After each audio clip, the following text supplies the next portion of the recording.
Hello everybody, welcome back to Next Generation Sports Talk. I'm your host, Roman Basic, and today we're going to be doing a part 2 to my video that I made yesterday, in which I'm going to be giving teams their Christmas gifts. As you might have saw on the thumbnail and on the title, today we're going to be doing the East, and that's going to start off with the AFC East and the Patriots.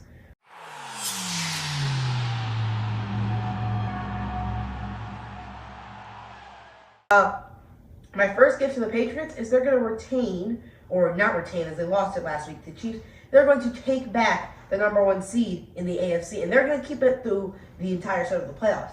The Patriots have done really well at home this year, and they have played exceptionally well. So keeping the #1 seed is going to be a must-have. Foxborough is one of the hardest environments to play in. The Patriots fans are yearning for playoff success and success in general after the post-Brady era. And so having that #1 seed will fully cement that you brought the dynasty back. The second thing you're going to do is stay consistent. So, I get it. You guys look good. You're 9-4. However, there are some games you have lost that you shouldn't have really lost in the first place. You have given away points, given away opportunities. The defense hasn't played well sometimes. And I think that really you just need to stay consistent. Sometimes Mac Jones will throw for 3 passes. You'll still win, but it's going to be hard to beat teams in the playoffs if you have an entirely run-based game. On the topic of Mac Jones, I think you guys need to get Mac Jones some weapons. He doesn't really have a receiving core. He has some tight ends, maybe, in Hunter Henry and Jonnu Smith. But really, he's got Jacoby Myers, Kendrick Bourne, and Nelson Aguilar, I think. I can't even name their top 3 wide receivers. But all in all, the Patriots don't really need that much for Christmas. I think that they can do a pretty good job. And I think with those 3 things, they'll be able to make a good Super Bowl run. Next, we're going to go to the Dolphins, and my first thing is you're going to start giving Jalen Waddle the ball more, because this kid is a beast. He's one of the best receivers in this class. I wouldn't say he is the best. You can make an argument, but he's right now not playing better than Jamar Chase. And I mean, maybe he's better than Devonta Smith. Other than that, no one really competes with him. Second thing, you are going to get yourself a superstar running back in the offseason. That's right, you're going to maybe trade for one. Maybe you'll acquire one in free agency. Who knows who it's going to be? But you're going to get yourself a great running back. Just someone who can really be a workhorse for you. And my last thing is I'm going to get you guys a time machine so you guys can make it back to 1972, the last time your franchise was anything decent. Next, we're going to be moving on to the Jets. And the first thing is you guys are going to get some consistency. And I think that really stems with better quarterback play. So once you get yourself better quarterback play, you're going to have a much better team. And the first thing I think that needs to happen if you want to get better quarterback play is you need to start the GOAT Mike White over Zach Wilson. I think the plan is get Wilson out of there. He's a rookie. He has value. And honestly, your backup quarterbacks don't even look bad. They're playing better than Wilson this year. Start Mike White. You can play Mike White. You can play the other backups. Heck, I'd start Flacco if you need to. And really just get some wide receivers for that weapon, for those quarterbacks, because whoever's starting is going to need someone to throw to. And finally, to conclude the AFC East, we're going to be taking the Bills here. I'm going to allow the Bills to return to that 2020 form where they were so great. They pushed through the playoffs, made it to the AFC Championship, lost to a Chiefs team, which eventually lost to a Bucs team. But I think that if this Bills team goes back to 2020 form, even though it's still late in the season, even though they're still, in a losing record sort of situation, I think that going back to that 2020 form is going to really help them out. The next thing for the Bills is going to be getting a run game. Right now, you have Devin Singletary, you have Zach Moss, 2 very good running backs.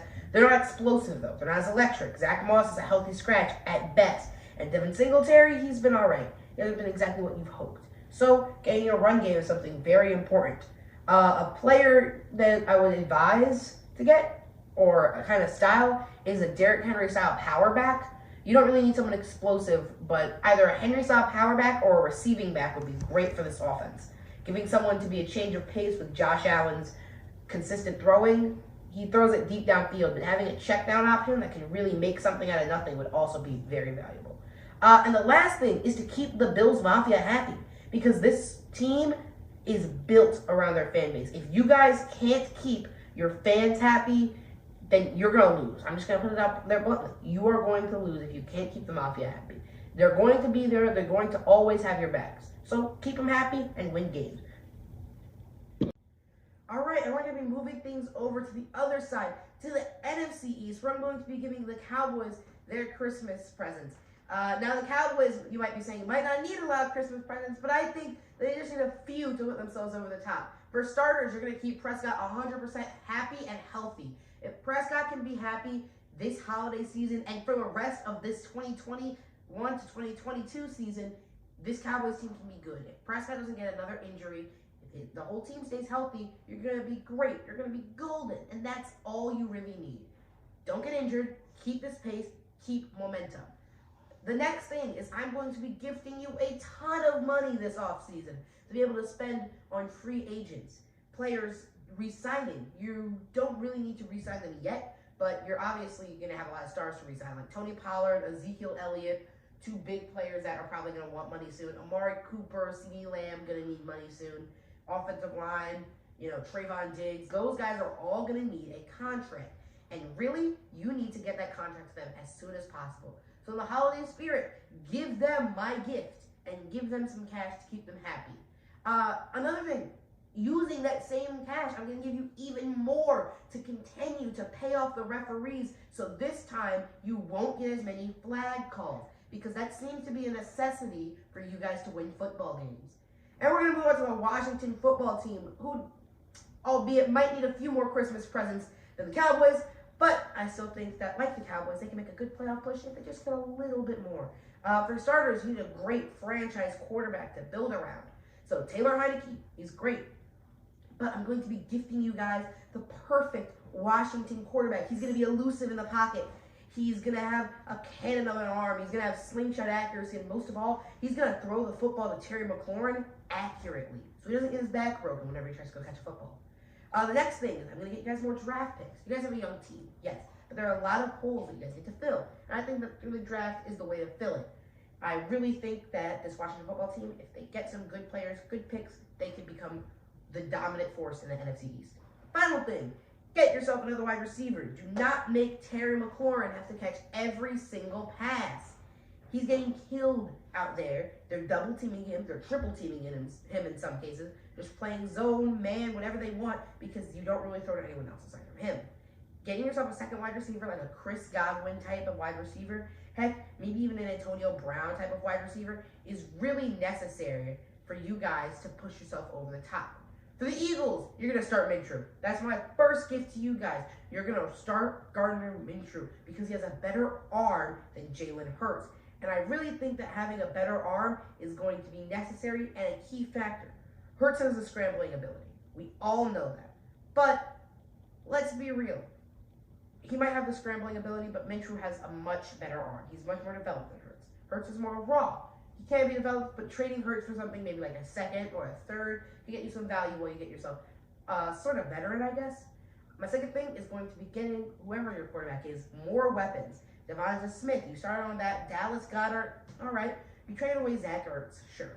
But in the spirit of giving, you will be giving whatever wide receiver, whatever offensive weapon you sign, a big, hefty contract. That's all I think the Eagles need to do. Those steps can help propel them into the position to make big playoff runs.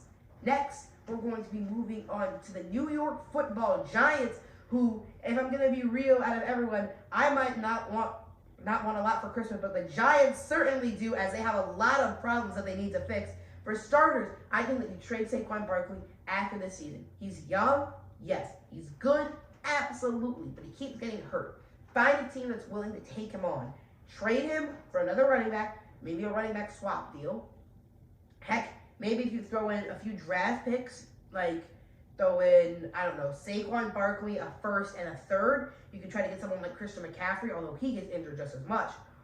Really, just find someone to ship Barkley off to while his value is still high. Number 2, get a head coach. Joe Judge is not it. I'm telling you, as much as I hate to do it to a guy who's only in his second year, Joe Judge just isn't it. He doesn't know how to run a football team yet. Demote him down to maybe an offensive coordinator or put him back down to special teams coordinator, because I really don't think that he's ready to be a full head coach. And my final thing, do not give the Christmas presents, also known as money, to big free agents who aren't going to do anything. I'm looking at a certain man named Kenny Galladay.